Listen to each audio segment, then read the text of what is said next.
Is this the doc? Is this actually the doc? Oh, hey, yo, it's actually the doc. Oh, hi. Whoa.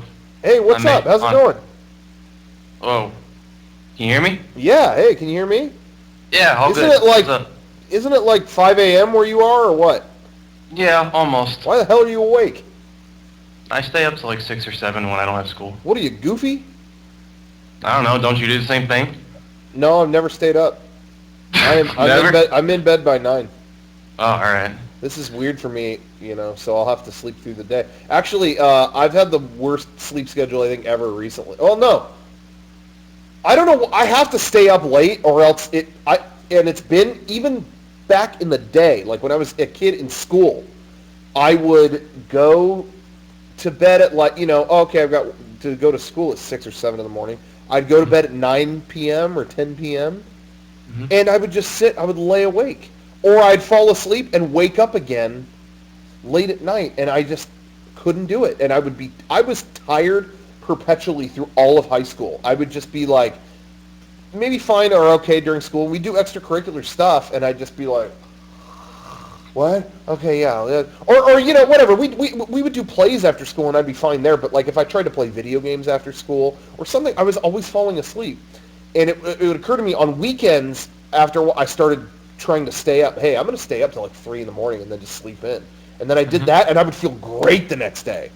And I found out that is my schedule. I don't know what it is, but that is my schedule. And I try to stay up late now. And even the past few nights, I was getting really tired, and I was like, you know what? I've got stuff I want to do real early in the morning.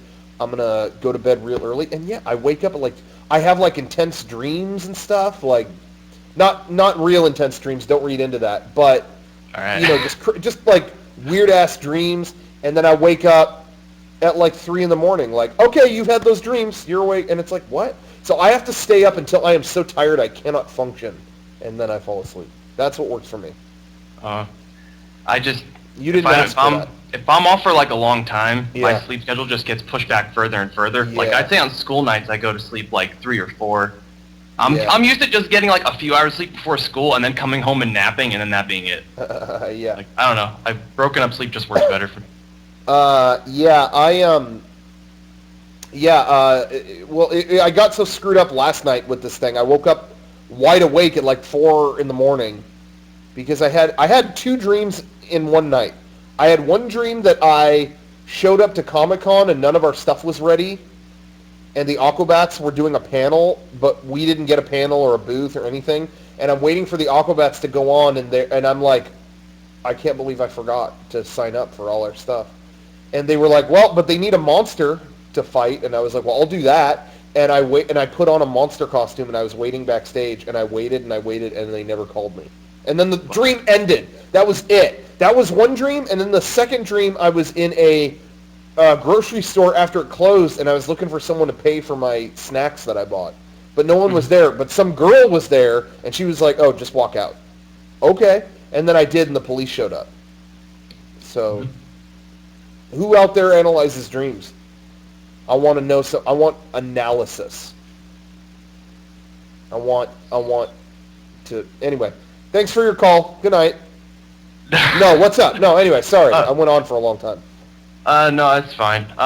Speaking of the Aquabats, though, I actually just got done going through the first season of the Aquabats Super Show. Oh, okay. Pretty damn good.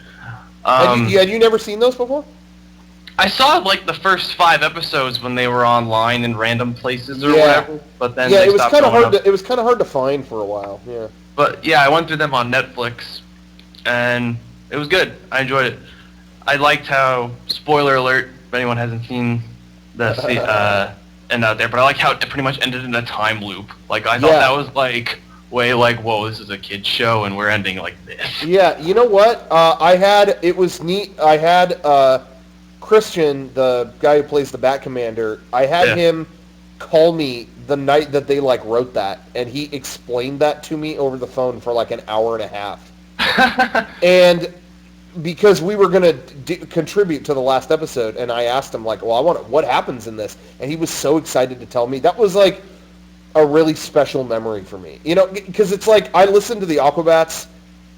I mean, that throughout my entire high school was listening to them they were a big inspiration. You know, even their fake commercials in the show were stuff that we wanted to make stuff like that, and their music and everything was such a big thing to me that I talk to that guy all the time now, but every now and then I stop and I can't take it for granted. You know what I mean? Like I stop and appreciate it, and that was one of those moments where you hear him in his voice. Okay, so then they have they go back. The cartoon goes back, and we're at the kid's birthday party, and you know, and you can hear it's his voice, and hearing that, it just caught up to me where I was just like, you know what, this is really cool. I got like a little bit like, okay, whoa, I'm getting like choked up here. I cried to him over the phone. That's what happened. I was like, I'm so happy to be in this show. It's so good. No, but anyway, that was really, really cool. And then a couple months later, they cut our bit from the episode, but they played it at the concert. That wasn't them. That was the network. But yeah, they played that bit at the concert during Comic-Con and a few other tours, places they toured, and that was... I was in the balcony for the show at Comic-Con, just because I hadn't eaten all day, so I'm like shoveling like barbecue pork down my throat, and that's a great image to burn in your brain. But I'm doing this, and then all of a sudden, we'll be right back with more Aquabats, and it was a video we made, and I was just like, oh, this is really, really, like, that was very special to me. And I know that we've probably done better things. I don't mean like, I mean, working on the TV show was probably a bigger deal than them playing it at the concerts, but seeing it at the concert was like, oh, wow, that was heavy to me. That was really, really And they showed the garage door one, or? Yeah, they showed that. Okay, that good. I'm glad cool. that got out there. We're going to show that again. We'll show that again at PAX East, too. Oh, good, yeah. Will you be at PAX East? Maybe. It depends. I have like a few different people, because I didn't get a badge. I was like kind of tight on money like at the time, and I'm like, you know, on the forums there's always like half the people who say they're gonna go always back out and are like, oh, who wants my badge? Yeah. So I'm like, I feel pretty confident I could get a badge if I really wanted to. So I was just like, all right, yeah, whatever. And yeah, now I have like 3 people lined up who might sell me their badge, but I still got to check a few things first. Oh, okay. Like a 90%, but I mean, I haven't missed a PAX since 2009. Really? 2009, No kidding. I made it to like every Eastern Prime, since then, so wow. I'd say the odds are up there. I don't know, for some reason, like, my brain just gets in that mode, like, okay, this is coming up and I really want to go, how do I make it happen? And then I just do it. Yeah, like, that's cool. No, that's awesome. Yeah, I'm sure if you wanted to swing it, you could swing it, but, I'm looking forward to it. We had a weird time at this last PAX in Seattle, so I'm, like, ready for another one. I don't know how it was for you. I don't know if it was just our place or what. PAX is a great show, and I'm not saying anybody at PAX did a bad job or anything like that. I'm not complaining. Yeah, for sure. But either we were in a weird spot or we just ran into weird people. We got a weird crowd during that last PAX. So I want to see PAX more. That Prime was like we were saying even afterward, like just me, Ryan, and a few other guys were just like, oh yeah, this is definitely, the crowd's starting to get more a bit up there with Comic-Con level, you know. I think it was some of the events that they had attracted different people, and I don't know what it was. It was a little weird, but again, I'm not complaining at all. The guys at PAX do a great job, but sometimes that just happens. There was one year of Comic-Con in like 2006 that the crowd was so just rude and like angry. Oh yeah. And that happens every now and then. It's bound to happen at Comic-Con. But that year, it was almost every person to the point where it was like, should we come back? Like, maybe we shouldn't. And then we did. And then, you know what? The next 2 years were a blast. So there's sometimes, too, you just get a weird batch. Yeah. I love hearing you guys rip on Comic-Con so much in the podcast. It just makes me even happier that I checked out of that and moved over to the PAX. But it really is funny, though, because this last year, PAX, it was like, who are these people? What's going on? People are like wanting shirts for free and they're getting mad at us, and it was weird. So you would think, oh God, like whatever. But Comic-Con was fun this year. We had there's the usual stuff, like sometimes security is stupid or whatever there, but for the most part, Comic-Con was a great crowd this year. And again, that might be because of our area. We're in a much different area now than we used to be. We used to be amongst video game companies. And now we request to not. That was always our policy. Yeah, let's be around that. That's where we want to be, whatever. But now we're around internet stuff, and it seems like that wouldn't be as good. But it is honestly, like, I feel like we were small fish in a big pond before, and it was like, where are they? I feel like we're not going to stand up to when Capcom has all this stuff. Like, but when we're amongst things that are like our thing, then it's like, oh, cool. It's more of an even playing field. Oh, I love Rooster Teeth. Oh, I love Mega64. Oh, I love Penny Arcade. Oh, I love Kingdom of Loathing. I'm just kidding. Nobody said that. Yeah. But I'm joking. I don't know what I don't know. I still don't know what Kingdom of Loathing is. Me neither. I don't want them to think that I'm like, well, Rocco's taking pot shots. I don't know. I didn't have time to stop by the booth. But anyway, yeah. So so even playing field. That was a great area. So I like that better. I know I'm talking a lot. I apologize. Okay. Oh, no problem. I know it gets to that point of the night. Yeah. It does where I get crazy. My question was, though, that recently I got the Terminator anthology on Blu-ray. Oh, okay. All 4 films. I didn't expect the question to go here. We're talking about conventions, and then... Oh, no. Like, I don't know. Yeah. I came in tow with questions. I don't like making calls and having it just be like, oh, hi, I'm calling and just say hello.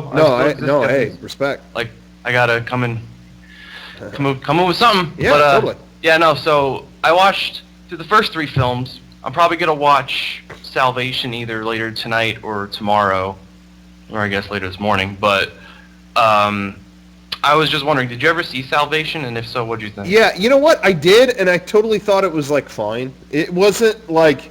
It's not great. Okay. I remember Eric and Brian saw it and were like, that might be the worst movie I've ever seen. Holy shit, I was laughing every second. It was the most embarrassing movie. I don't get that. It was not, I'm not defending it as a, hey, come on, guys, it was a great movie. I'm not even saying that. It was there. It was, hey, what did the war look like in the future? Okay, there it is. Oh, it's happening now. Oh, man, here comes that. Oh, that was crazy. The end. It was fine. It was, oh, that was 2 hours of entertainment. Okay, I'm moving on. I mean, if it didn't exist, the world wouldn't cry. I wouldn't miss it.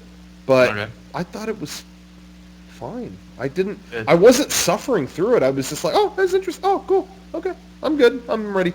I hate Terminator 3. I don't like Terminator 3. Actually, when I finished 3, I went back and watched the clip back from, like, Podcast 85 or whatever, where you guys all discuss your opinions on all 3 movies. Oh, really? Yeah, hearing you guys go through each movie just made me want to ask you what you thought of Salvation. That's funny. Yeah, no, it was fine. It was there, whatever. However, I do think it's funny that was touted as, like, a new trilogy. And it's like, where's the rest? Yeah, it's been 3 years. Yeah, I don't think that's happening. But, I don't know. Who knows? That's interesting. I'll keep that in mind when I start watching Salvation. Yeah.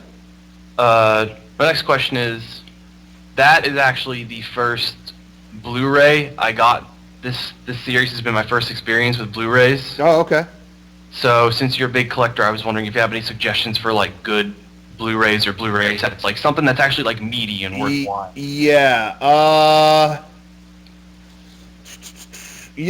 There's some that are cheap, but like I said, like I was bringing up earlier, the Matrix box set is like $25 or 35 or something. Yeah. But honestly, the 3 movies are Blu-rays, and then all the extras are regular DVDs. So that's not like, in terms of like, oh, I want to check out Blu-rays, that's not really a great whatever. I wouldn't recommend that anyway, but I was just saying, sometimes they do that. Honestly, anything, this is going to sound whatever, I guess, but anything that Pixar has made. Oh, yeah, no, I'm into some Pixar stuff. Is like, just in terms of a visual, whatever, is insane. But I would say, that's a,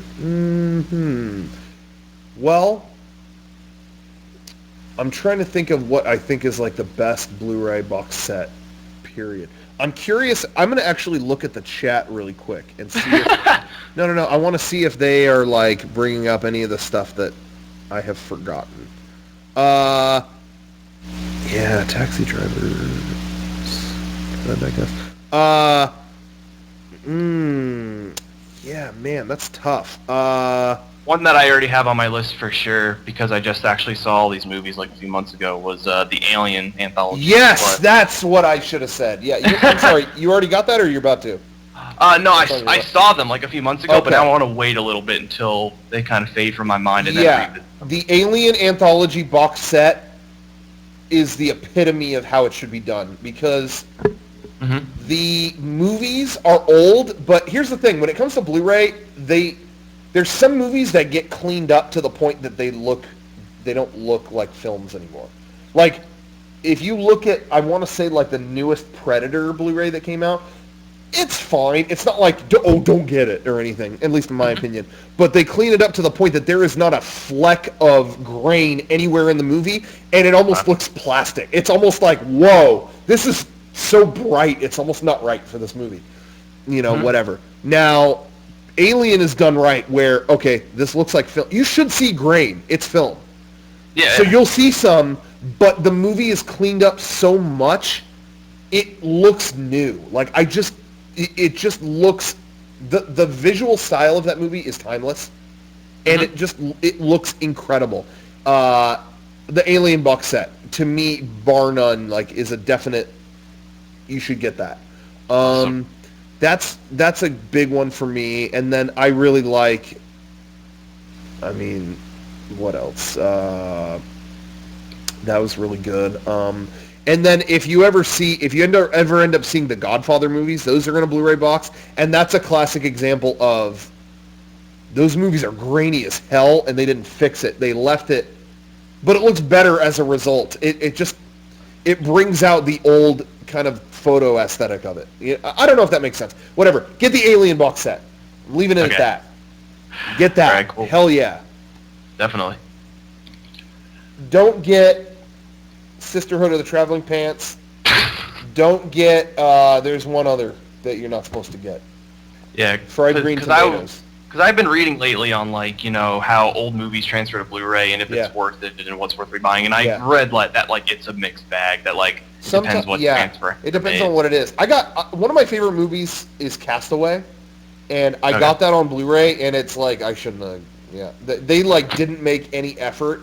There's a scene where he gets up on a mountain and looks over the horizon, like, he looks around the perimeter of the island, and it's a beautiful shot. And it is so dirty on that Blu-ray that you're looking at it and going, well, this was pretty at one point. Like, it's bad. You have to look into it. But yeah, I don't rebuy necessarily everything. But I think the Alien movies are absolutely worth it. And you know what else is? And it's dirt cheap. I don't know if you've seen it or like it or not, but 2001: A Space Odyssey is. I don't want to check it out. Yeah, I think it's like $8. And that's a 1968 movie that really just pops. Like, it looks great. So that's mine. I don't know. Okay. I also saw that Amazon had the Where the Wild Things Are for like $5. So I might. Did it really? That's $5? Yeah. Oh man, I would get. Did you ever see that? Yeah, I saw it. Now, what did you think of it? Did you like it or what? It was extremely simple, which I both loved and hated. Yeah. I just feel like no movie, to me, has tracked the genome or whatever of the... That's not even the... I don't know what word I'm using at this point. But of a child's mind, I've never seen it mapped out in a movie like that. It was simple, but I think it had to be. I think if that had a more complicated thing, it would lose what it really was. Which was, this is a kid's mind playing out. In every nook and cranny of it, it was just that. And when you're that young and you're pissed off, you don't know how to express it, and you don't know how to even think clearly about it.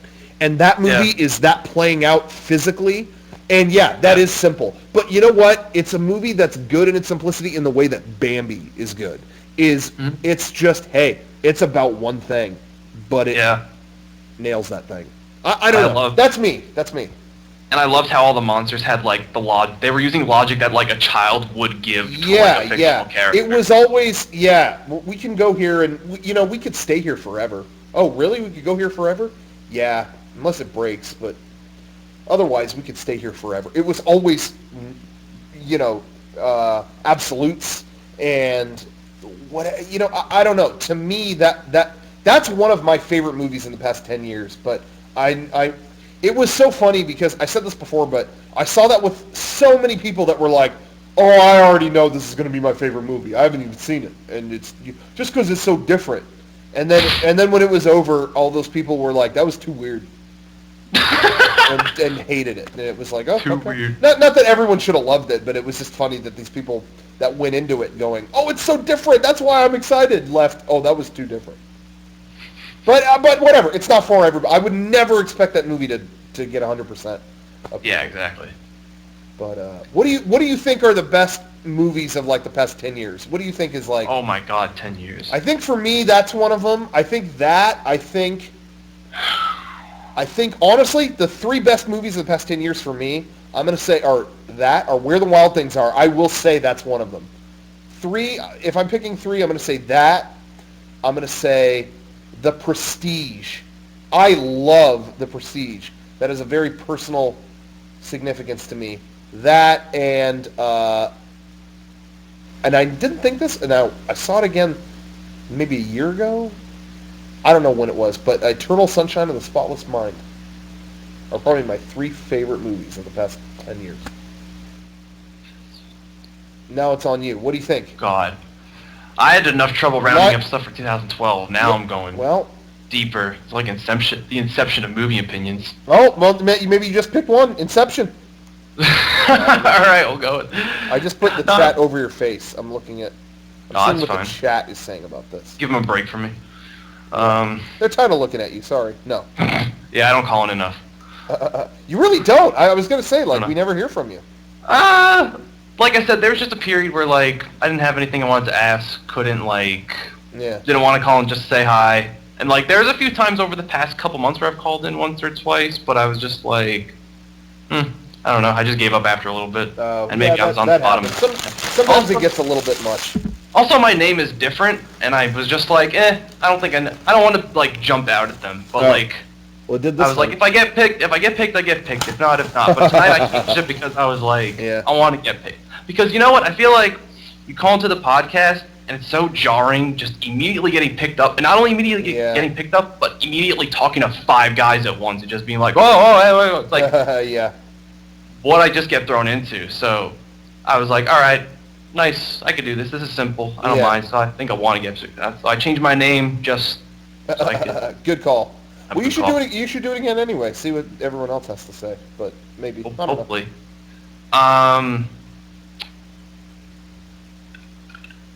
Another thing I wanted to ask. Yes. I'm also about to get into the Metal Gear series for the first time. Oh, jeez. Got the collection. I have PSN credits saved up. About to get the first one.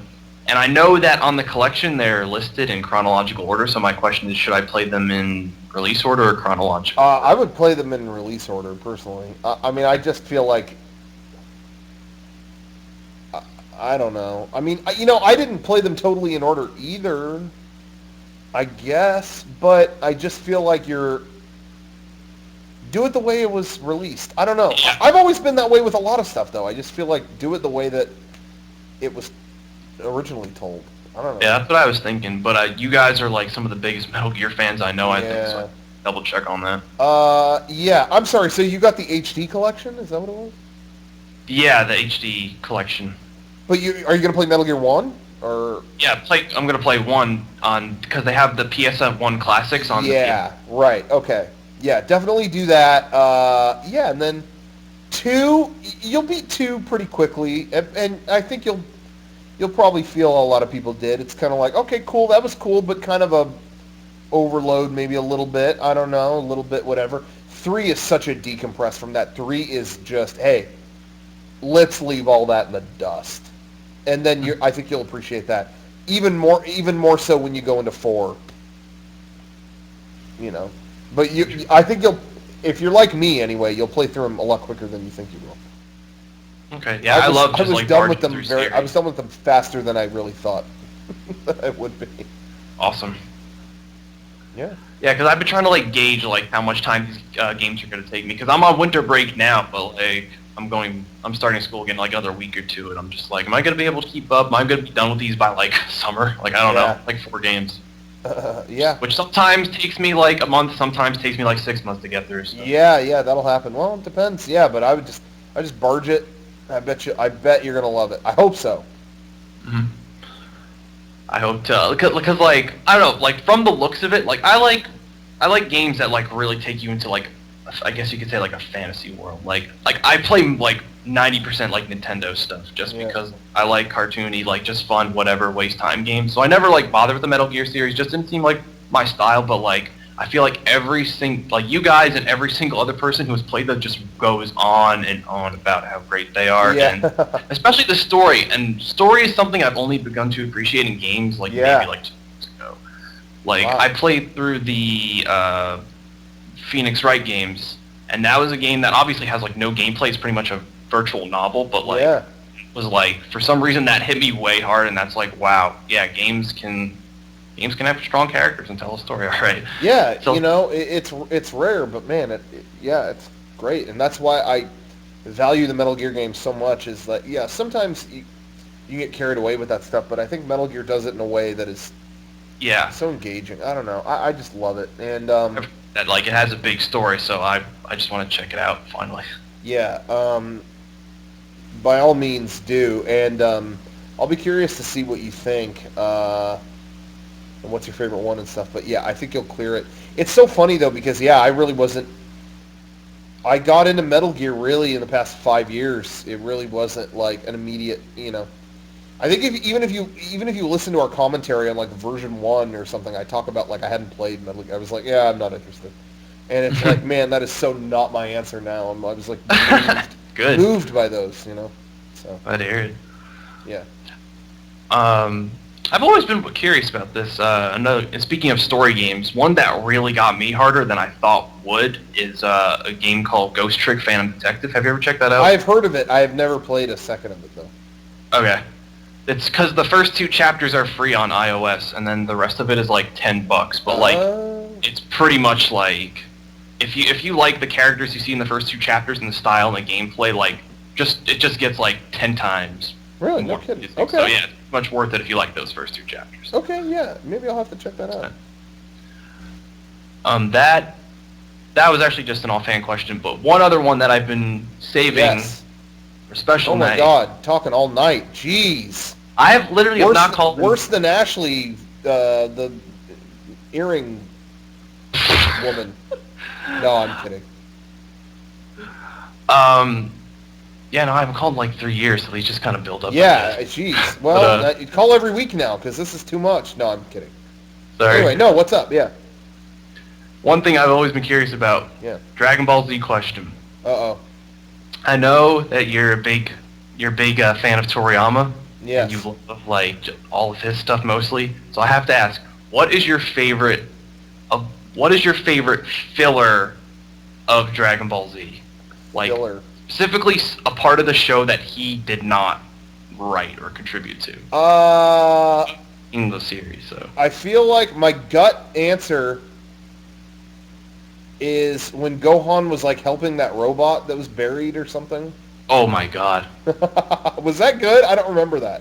No, because like I have to admit, I love almost all the filler. Really? Yeah, I almost love it except for 2 things. One of them being the entire fake Namek arc. Oh, ew, God, no. Exactly. That's like a waste of time to me. Off, yeah. Just like, oh wait, you haven't really been on Namek all along. Oh really? Well, what were you doing? Yuck. Yeah.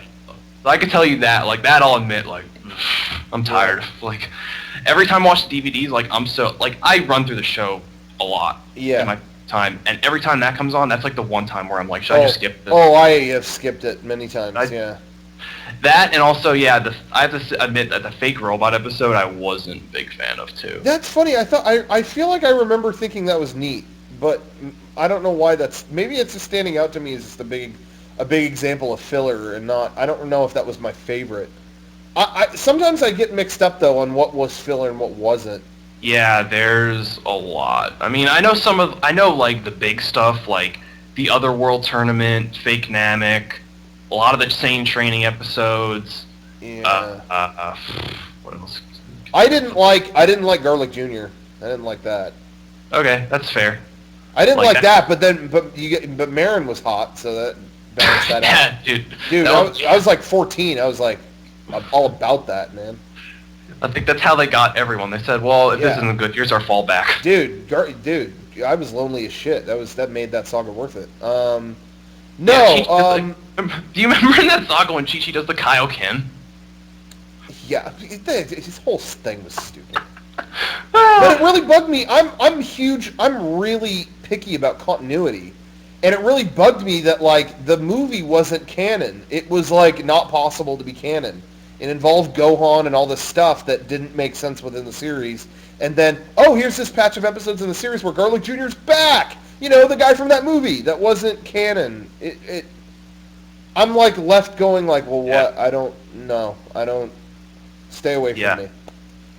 And it's funny because there are movies that, like, do fit into the timeline, and if you wanted to, could consider canon. But, like, they chose that one, which, I mean, I like the Dead Zone, actually. I think it's great. It's not even bad, but it doesn't really... But, like, it's like, when is it supposed to happen? There's one small thing in it that if they took it out of the movie, it would fit. And that's when they're all like, when he goes, I gotta go get Gohan. They're like, they took Gohan. Where'd they take Gohan? Like, they know about Gohan. Yeah. If they just took the fact that they all acknowledge Gohan out of it, you could easily say, this happened before Raditz, and that'll be it. Yeah. But they had to have that scene where they're like, Gohan, we gotta help him. Like, they already know about him, so I was like, that couldn't have happened now.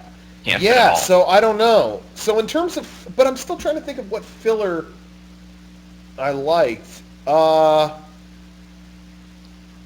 I mean, I love Garlic Jr., but I was fine with it. Like, to me, what I liked about Garlic Jr., even if it wasn't the greatest, was it made time pass between when they defeat Frieza and him coming back. Because I watched... and you do need that.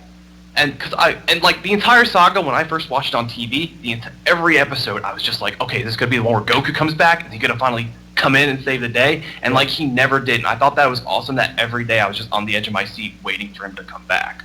Yeah. And then I watched Kai, and literally like, Frieza's dead. He's gone. The next episode, he's back. It's like, that's really fucking funny. Yeah, that's true. Yeah, that is kind of a bit much. So I mean, Garlic Jr. isn't that good, but it does a job. It fills it in. Yeah, that's true. It does do that. And you know what? This is going to sound ridiculous, and I know I'll get some hate, but I don't even mind how long the Frieza part... they added so much filler to Frieza's battle by the end of it. Hey, you've got 5 minutes until the world explodes. Okay, and it goes on 12 and a half episodes. To me, the Frieza saga as a whole is too long. Yeah. But those episodes towards the end, I was like... I think I remember enjoying it. Kind of like, wow, this battle is relentless. Yeah. I think. But I don't know. I need to watch it again. But you know that Frieza mistaked his calculation, right? What? Does he? That's the one thing I hate hearing is like, he said that was the stupidest thing in Dragon Ball Z. He said it would be 5 minutes, and it wasn't 5 minutes. There's like a part in a later episode where Frieza really looks down at the planet and goes, it hasn't blown up yet. I guess I underestimated my calculation. Yeah. I guess it wasn't meant to blow up. Yeah, no, that didn't bother... No, it didn't bother me. I know. It was totally fine within the... Okay, good. Because there's still people who'd be like, he said it blew up 5 minutes and he did it. He said he was wrong. It's funny that he says that and it goes on 12 episodes. It does. There's no... No matter how you slice it, that's just funny, but it wasn't like a plot hole to me. And I like that when it all finally concluded, it made it that much more abrupt. But, yeah, I don't know. I don't know. I've been meaning to kind of like rewatch that soon, especially with the new movie coming and all that stuff. Yeah, the movie. I gotta get, I was telling people earlier, I got the Ox King statue.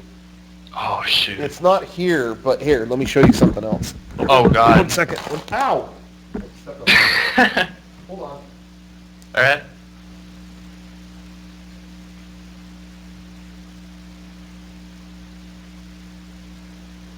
But now this is on my desk.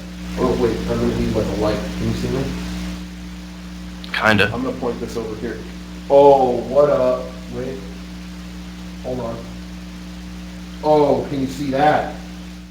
Oh, God. Oh, what up? That's on my desk now. Holy shit. Bam, bam. Oh, you and fucking Bill make me so jealous. oh, look at that. Here's why I got Can you hear me? Yeah. Here's why I got this. Look at the detail. Check the mouth.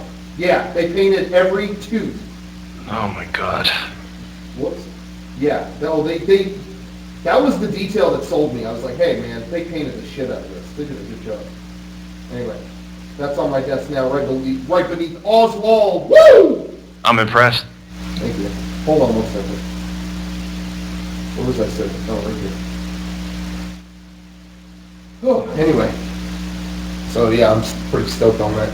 Got that in... People asked if I was at Whoa, I almost dropped it. If I was at Little Tokyo recently, and I was, and that's where I got it. Is that what you were referring to as the Ox King statue?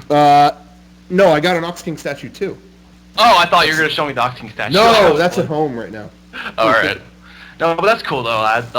Seriously, I get so jealous whenever, you or Bill post, one of your Dragon Ball figures, because they're great, and I used to collect them a lot, but now I don't because I've literally run out of room. Yeah, I'm kind of at that stage, too. I'm, in the midst of moving around, and, where I'm at now, I'm kind of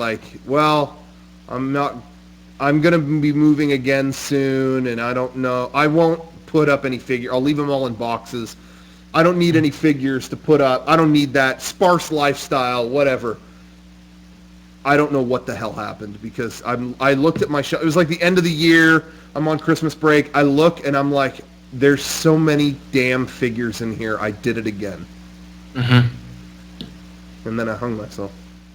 I wish I had another place to put figures. I got figures that are still closed in boxes, stacked on my floor. That is the benefit though of, I will say, of being at home and also having your own office. Yeah. Because then I bring shit here and I'm like, oh hey, Derek, you don't need this corner of your desk, right? Oh, more stuff. No, that's not true actually. But there is stuff around here. I'm bummed though because we moved a lot of stuff around and I lost some of my space. So right now I'm looking over in the corner and I'm seeing a giant Unit 1 that has no place now. I don't know what to do.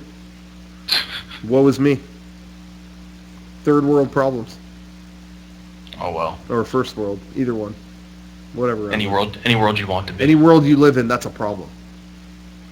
Anyway, yeah. So that's that. But anyway, so I want to watch all that again and whatever. Yeah, I've rewatched the series too many times. I'm actually in the midst of still watching through the Dragon boxes that I started earlier this year. Oh yeah, I never got the Dragon boxes. I mean, you already have the remasters, but it's worth it if you seeing the grain in the original film and all that. Yeah. But it's still Dragon Ball Z. Yeah, the second one was so hard to find that I wanted to get them all in one swoop, and then never. Yeah, I feel bad for anyone who wants to get them now and hasn't, because I still look on Amazon occasionally, and there's some of them are a few $100s, and I got all of them for the base, $30 price, whatever. So damn. Shit.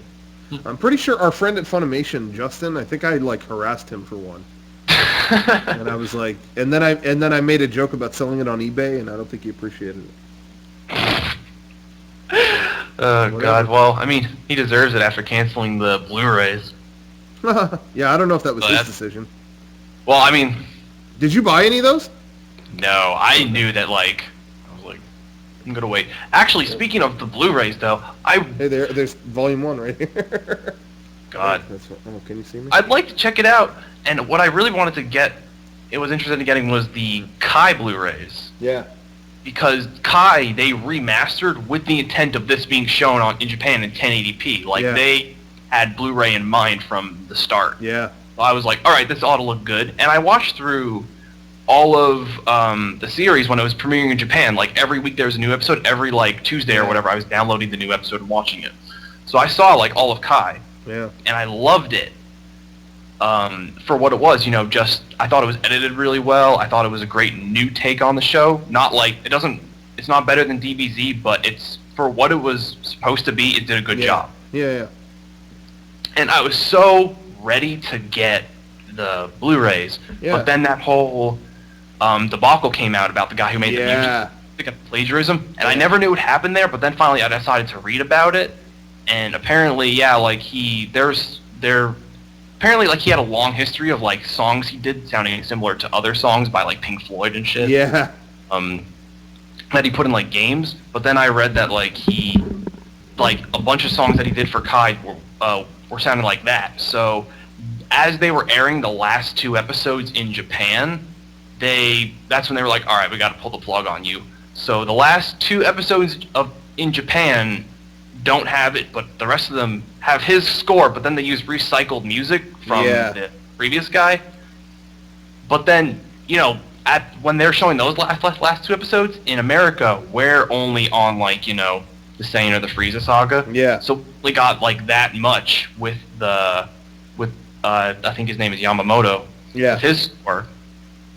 And then they called up the American studios and said, hey, this guy's doing this, shut her down. So then now all the American Kai, after like Saiyan, has just recycled DBZ tracks. And I love the music so much from Kai. Like that's what would have made it worth rewatching. Yeah. But knowing that it's just more of the same music, I can't justify it. No, now see, you know what's funny is I have the opposite take on that. I couldn't have been happier when they put the old music back in.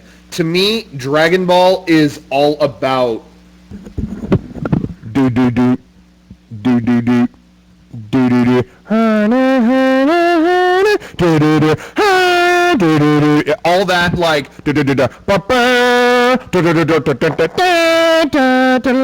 I'm making it sound really entertaining. Yeah. That old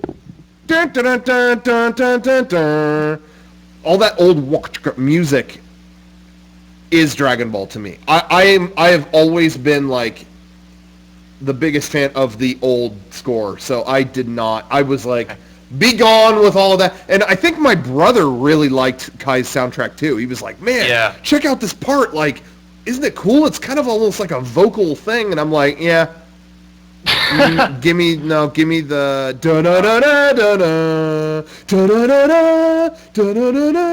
the old tinny sounding music. That's me. That's just me.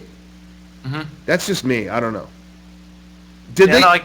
When they did like Gohan transforming and stuff? In Cell Saga, did they keep that song or did they get a new song? Yeah, you mean in? Oh wait, which versions are you talking about? Did they? Okay, in the original Dragon Ball, when Gohan transforms, he goes Super Saiyan level 2 or whatever. Yes. Okay. They play a song called Unmei no Hai or something like that. No Me Hai, something like that. Okay. Did they keep that or did they get a new song? In Kai, no. They didn't, but like the song they replaced it with sounds like a boss battle theme. Like it's like dun dun dun dun dun dun dun dun dun. Like it really like goes. Hey, this is the coolest stream on Twitch right now, by the way. Everybody, put this on the front page. Oh, we did it. Dragon Ball Kai. It's 2 guys recreating Dragon Ball music. I'm sorry, no, that's not good. That song is so. That's that scene. That's like me doing. Hey, I'm gonna do a recut of The Godfather to make it go quicker, and I add instead of Nino Rota's amazing score when he shows up to see Hyman Roth, I put in fucking Nickelback. No, it's not that bad. It's not that bad, but it's like me putting in a Gorillaz song. Like, hey, Gorillaz isn't bad, but that's not the scene. You should be getting some real tense Hyman Roth theme. You shouldn't be hearing Plastic Beach. I don't know what I'm talking about. Sorry. I don't know. I thought it fit. I thought it was a cool song, but I still get where you're coming from. Because I still have like some really mixed opinions on the 2 soundtracks, because for a while my thing was, just now even not talking about Kai, just talking about Dragon Ball music in general, like the originals. I watched through Dragon Ball, like the original Dragon Ball, before I did DBZ, like the opposite of you guys. Like I was always a fan of that, so I grew up with that music being a part of that. And then when I started watching DBZ, it was, on Toonami, and I had Bruce Falconer's, whatever. I was listening to his music, and I that's what I got to know, is that his music went with DBZ, his went with, and the original music goes with Dragon Ball. Like, it made it really two distinct things to me. Yeah. So when I got, the first set of DVDs that had the original Japanese music with DBZ, which I think were the Orange Bricks, yeah, I tried listening with the Japanese music, and I just couldn't. I was just like, this isn't hard enough. Like, and this is like, this feels like I should be watching Dragon Ball. Like, this is like, this goes with that. It's like, but that's what it is. It's a continuation of Dragon Ball, and that's why. And I'll say one thing else. Okay. That's just what you're talking about is the shame in. Yeah. No, not that the Dragon Ball in the U.S. is not enjoyable. It's not possible to enjoy it or anything like that. I'm not saying that. But the shame of it that is lost is that it is an extension of this childlike story. And, Dragon Ball is kind of kiddie or whatever. And Goku is a little dumb kid. He's a little retarded kid. And I say that, but really, then Dragon Ball goes on. He's an adult. You start, oh my God, they see him, he's an adult. Yeah. And he's still just as dumb. He didn't mature. Hey guys, I'm really hungry and I just want...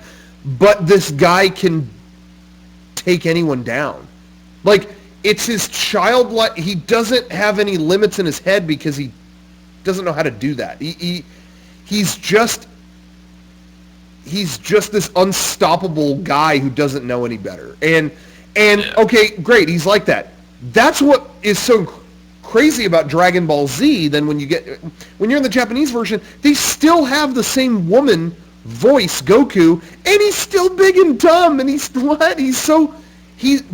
big retard. He really is. I don't mean to make that sound offensive to anybody out there, but he is, and it's just. But like, he's the only thing. God bless him. He's so dumb, but he's the only thing that can save them in so many situations. And that's what makes it exciting. And that's what makes it even more intense and even more whatever, is that it's still the kind of this innocent show, and the music is still but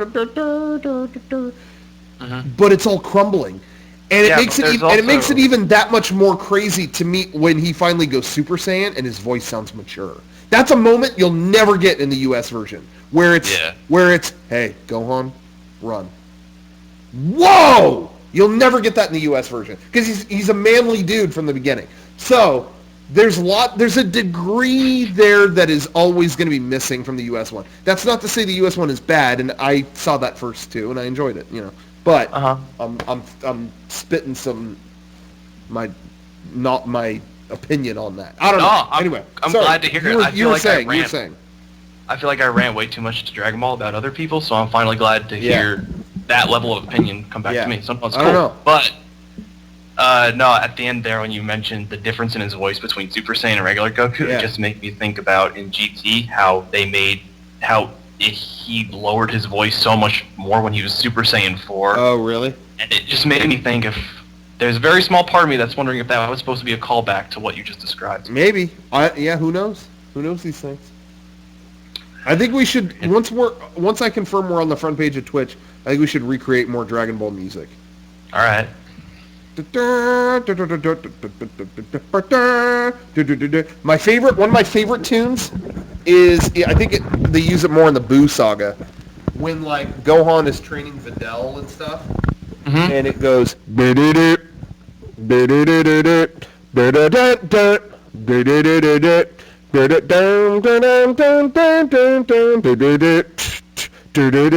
think that's like Gohan's theme or something. I don't know. Good ass theme. I'm becoming a lot more in tune with that music now because, like I said, I've been watching through the Dragon boxes, and that's the only track they have. Oh, that is the only track, yeah. So yeah, that's what I've been slowly growing on it. But like I said, all those themes I've heard like a million. What I really like is the ones they don't play that often, but are so powerful. Yeah. Like, there's a song called like Gathering Spirit for the Genki Dama or whatever, but like they only play it like maybe twice during the Cell games, and it's that and it's like it's like when Cell is at all odds and he's just trying to like power up so he can finally like like you think he's finally beat, and during the beam struggle scene, they also play it too when Goku's like trying to coach him, just like, no, you can do it, and they play this epic like, like, it's just like, wow, that's definitely like a huge improvement. Yeah, I want that to be my ringtone. I'm determined to make that happen. It's good. It's a great track. No, but it was weird. I will say it was funny on New Year's Eve. There was like a Dragon Ball marathon on like the Nicktoons network or something. I was at someone's house and they changed the channel and it was on. I will say that I remember being in like 9th grade and thinking I had seen finally both versions of like the US and the Japanese version, and thinking to myself, well, that sucks. You'll never hear the Japanese music blaring triumphantly on US television. That's just the way it is. That really sucks. I like that, but whatever. And then it was weird that now that's in there because they were playing Kai or whatever, and it was weird. They were talking, and it was just quiet behind them talking, and then the Japanese music kicked in, and it was like, I never thought I'd hear this just on US TV. Like, that was trippy to me. I was like thinking to myself back in 9th grade, thinking, well, that'll never happen. And, yeah, they didn't make a US score for Kai, so that's what you get. Yeah, that was cool. But wait, no, actually, no, I guess that's not as weird to me, because in the original Dragon Ball, that's the only score they ever used, so no, that's true. I guess I never saw that on US TV. That was something, that was a show that I bought every DVD of when it came out in, like, double disc. They released those in, like, 2-disc DVD sets, and I got all those, and then for years, it was like, these are the rarest things ever. I was like, I just went to Fry's and got each one when they came out. I was in high school. I didn't feel like I had to go through those hoops to get them. But now they put them in those blue bricks or whatever, and it's fine. You know what you got to jump through hoops, or you used to have to jump through hoops to get the first fucking Saga.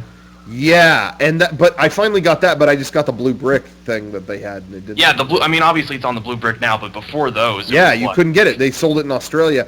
Lionsgate or whatever owned it for like the past 13 years, or they had it for 13 or 15 years. Or yeah, like that, and they finally I had two versions. I had the only American version I could find, which had the shitty Ocean dub, and then I had a foreign DVD that I think I was able to play. So I had two versions of the first time. You know what's funny is I never really outright hated the Ocean dub. There were a lot of voices I liked in the Ocean dub.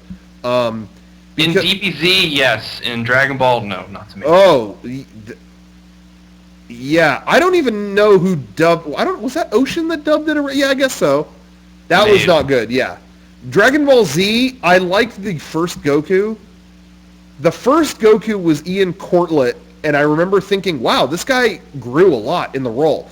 And then they got rid of him for a guy named Peter Calamus, I think. Mm-hmm. And he was, when he came in, he was a bumbling guy talking like this all the time, and it wasn't good. And then they fired that guy just as he was getting good too. That guy, the last thing he ever recorded was the World's Strongest. Oh, yeah. And he nails all these Japanese pronunciations and like inflections. He is like a match for the Japanese voice actor almost. Like, it is like, because in the show they would always call it, oh yeah, do the Kaioken and do the, do the Kamiyamiya. And then in the movie, all of a sudden, Peter Calamus changed, and he was like, Kaioken! He was like belting it out as loud as the original voice actress and all this other stuff, and it was like, whoa, this guy got good. And then that was like the last thing he ever recorded. Mm-hmm. And I made it sound like he died. He didn't. But yeah, it was just like, wow, okay. And then but then they started the new Funimation dub, and that was pretty bad when it first started. But they grew, and they grew into something, better. But I think they just were blindsided by having that many episodes to do. But anyway, yeah, Chris Sabat was playing like every role, and that was like whatever. But anyway, which Chris Sabat is a cool guy. We met him at a couple. Oh, really? We met him at a couple cons, and we always wanted to like hang out more with that guy, but he was always like on his way out. I have a signed poster by him that I got for free for Funimation due to a mistake my mom made. Really? she ordered me like a bunch of different Dragon Ball figures for Christmas ones from the Z store. Remember the Z store? I do. I ordered figures off there. Yeah.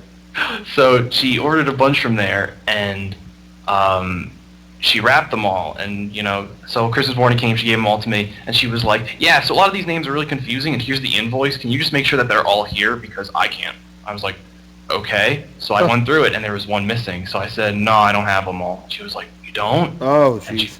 She was like, oh, they forgot to put one in, I guess. I was like, I guess they did. So she called them up and complained about it, and at first they were like, oh yeah, we can't do anything about it, we need this information, that information. So then like, all right, we don't know if this is going to work. And then she called them back and was like, hey, so we got the information. They're like, oh, you know what? No, we shouldn't put you through that. We're like, we're sorry. We're just doing like official stuff. We realize that happens. It's shitty. So we're like, well, we'll just send you like another figure. So I said, okay. And then after they did that, a few days later, my mom has a friend who ships a lot of stuff on eBay. Yeah. And she would give that friend all of her like boxes that she got from online orders. That friend called my mom and was like, hey, so I found like a figure in the bottom of one of the boxes that had a bunch of peanuts in it. So she was like, yeah, I got a bunch of, I found a figure in here. And she's like, we're like, oh shit. Oh, like, no, that sucks. Yeah. So that happened, but then the box from Z Store came, and then there was the figure that wasn't there, but then next to it was a little note that said, hey, we include this just as a little apology to say sorry for the mishap and everything, and it was a signed poster from Christopher Sabat. Oh, wow. Like, yeah. And it was like, oh shit. I was like, I feel so bad. That's really cool. No, that's awesome though that they did that. Like, that was really nice of them. I was like, that's really nice of them, but I was like, this was our mistake, not theirs. Goddamn. Yeah, that blows. I've done that before too though. I've made mistakes. Like, just whatever. I'm gonna look up zstore.com right now. That's going around. Let's see. Oh, it directs to Wright stuff now. Oh yeah, Wright stuff is big. Okay, now let's click Dragon Ball. There it is. It's all novels. It's all big, giant books of the manga. Yeah. And what else? I think they're re-releasing the manga like in color now or something. Oh really? That's interesting. I read about that like in Japan. They have Dragon Ball Z like Toriyama. Oh yeah. I think I heard something about that too. Yeah, Toriyama's like, yeah, sure, I'll go in color. I got nothing better to do. That's cool. Yeah, no, I think that's it. God, I was recently, one of the sites that I visit frequently has been translating these old interviews with Toriyama. Really? Yeah, and I've been reading like all these old-ass interviews with him. Yeah. And that guy, man, it's amazing how his show got so popular because he was so lazy. Really? Yeah, he's just like... They ask him, so how'd you come up with, like, the look for the future cars? Like, that's so cool. And he's just like, he was like, well, it's easier to draw fake cars because, I mean, real cars, obviously you can fuck that up. But if I just make my own cars, whatever, like, that's how it looks. They're like, wow. And they asked him, okay, so, Cell was cool, and how'd you come up with a character like that? And the answer was like, this was his explanation for how his writing process of the Android Saga went. Oh, I think I've heard this. I think so. He goes, okay, so my deal was I was just going to make, just Android 19 and Dr. Gero. And then the manga came out, and my editor called me, the one who I work with frequently, and he was like, yeah, so that was great. Androids, that's a cool concept, but why is it just some fatso and a geezer? It's like, he was like, I just came up with that. He was like, well, you're going to have, like, more androids, right? Yeah, I could make more, I guess. So he was like, all right. So then, Android 17 and 18 came on, and his editor was like, wow, yeah, these androids are more powerful. That's cool. But he's like, why are they just some bratty kids? Like, yeah. You need like something more. And he's like, that they're not good. He's like, well, I mean, they're good, but like, you need something more. He's like, all right, I guess I'll make something else. And then he made Cell. Yeah. And he was like, right, yeah, badass monster, just what we need, finally. Kick it in right.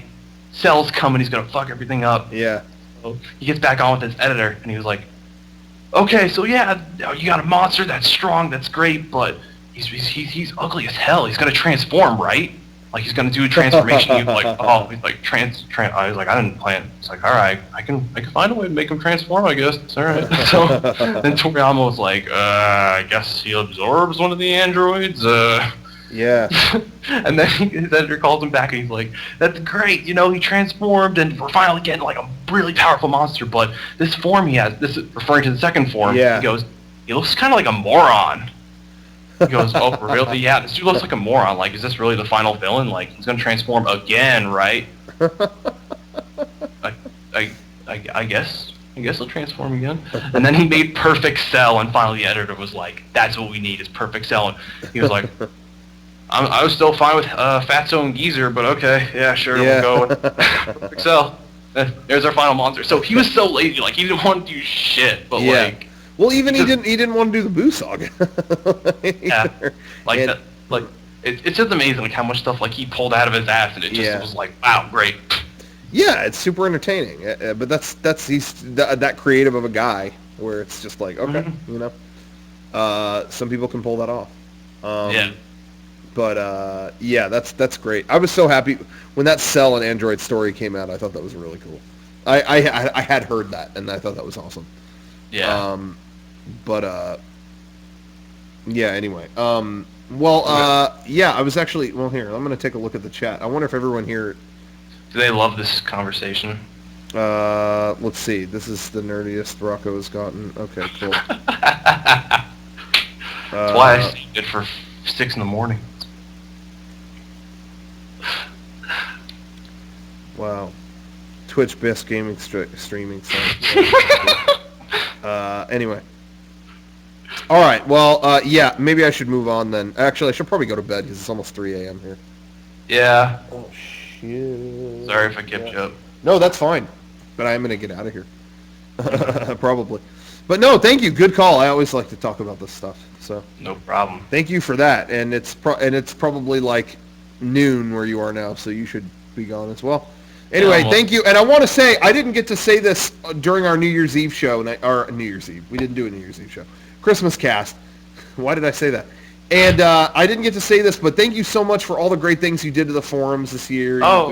You did a fantastic job moderating and making it a better place. So thank you very, very much for that. From all of us here, I promise I'm not just speaking for myself. Everybody here. Thank you so much. And no problem. But I will say one thing I asked you specifically that you did not do is I wanted 2 days before Christmas, I said delete the Christmas exchange gift thread. And you didn't do that, so goodbye. I asked him to do it, and he didn't do it. But I meant that. The Doc did amazing things for the forums this year. I could not be more grateful. So thank you very much, Doc. I was sincere about that, even though I was being a goof.